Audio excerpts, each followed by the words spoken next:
Esu Gražvydas Kivylius, man šiuo metu 19 metų, verslą turiu beveik 3 metai, įkūriau 23 metų vasaros vidury, kai man tada buvo 16 metų, aš tada buvau baigęs tik 10 klasių ir tada mane sužavėjo tas verslas ir aš norėjau kažką kurti savo.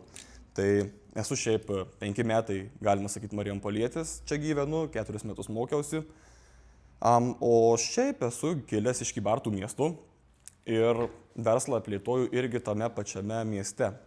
Paprasčiausiai dėl to, nes tenai šiek tiek pigiau patalpas turėti, labai beje geras pernai nusipirkom, šiuo metu restauruojam. Tai mūsų verslas pagrindai yra toks sezoninis, puošiam objektus kalėdom, taip pat po truputėlį Velykom, na ir ateityje galvoju ir vestuvės taip pat puošti.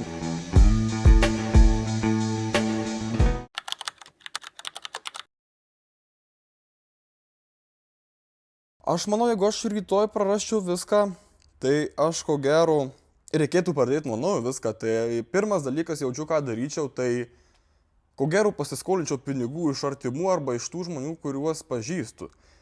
Jeigu aš jų nepažįstu, nes prarasčiau jeigu ir juos, tai nežinau, bet kažkur ieškočiau, kur gauti pinigų, nes jų labai reikia verslo pradžiai. Aš nerealiai taip ir pradėjau savo verslą. Aš pasiskolinau, visai nedaug buvo tuomet, galvoju, gal apie 3000 prieš 3 metus. Ir realiai su tokiais pinigais aš užauginau, nemažą verslą, galima sakyti tikrai.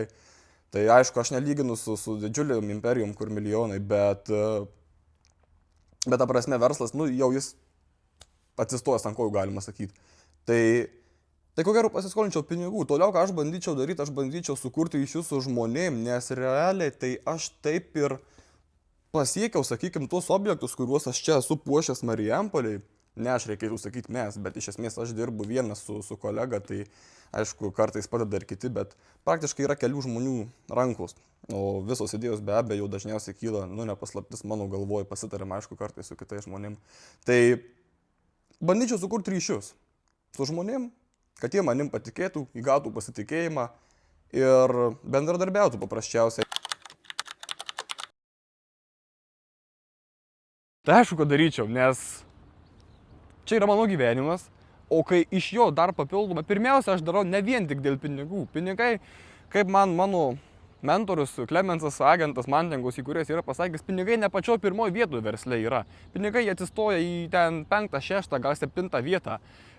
Pinigai jie be abejo verslui labai reikalingi, kad augtum. Bet man asmeniškai, be abejo, irgi gyventi reikia. Bet vis tiek, jeigu man pinigų, sakykime, nereikėtų gyvenimas, nebūtų be pinigų, to man tada taip, aš tęsčiau šitą verslą, nes jis yra, aš jį labai gerai suprantu, man jis labai patinka.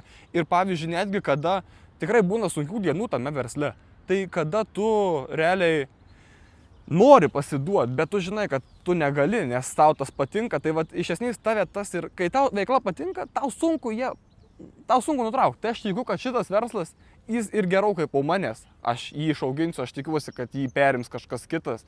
Be abejo, šiais laikais yra viskas įmanoma, tai ir iš esmės šito verslo niekas nepakeis, nes jokie ChatGPT, jokie AI neuždės girliandų, nepapuoš objektų, gerai, gal pasiūlys vizualizacijas, nebereikės dizainerių, bet ir tai žmogus yra žmogus ir aš, pavyzdžiui, esu tik už tai. Daug laiko. Kitas iki paaukoju šiek tiek ir miegu. Ko daryti, aišku, nesistengiu, nes miegas yra vienas svarbiausių dalykų gyvenime. Jeigu tu neišsimiegausi gerai, tau bus sunku priimti sprendimus, tau bus labai šiaip sunku dirbti. Tai be abejo, kad paaukoju šiek tiek kažko. Neįmanoma nieko nepaaukoti ir 24/7 būti versle. Tai aš tada verslo dar neturėjau. Aš tada dar buvau, sakykime, tas savanorius, kur ten tą daugiabutį puošiau, tai kad žodžiu medeliams skauda girliandos, labai ten trukdo medeliam, nereikia puošti tų medelių, ar tu visai, sako, durnas, ta prasme, tai kam to reikia? Tai tai čia super, gal net nemamyti, super močiutį pakomentavus buvo, kai žmonės neturi ką veikti, kai jie per daug žiūri į kitus ir komentuoja dažniausiai net nesąmonės. Nekreipiu dėmesio į tokius žmonės, tai ko gero net šito ir palinkėčiau kiekvienam jaunam verslininkui. Nežiūrėti iš esmės į komentarus, nežiūrėti į blogus tokius priekaištus, sakykim. Aišku, tas padeda, juos perskaityti, pamastyti verta. Bet svarbiausia, kad tai nesugniuždytų verslo, nesugniuždytų šiaip pačio žmogaus kaip asmenybės. Ir šiaip ne verslininkam linkiu pradėti verslą, bent jau pabandyti, nes ką jūs turit prarasti.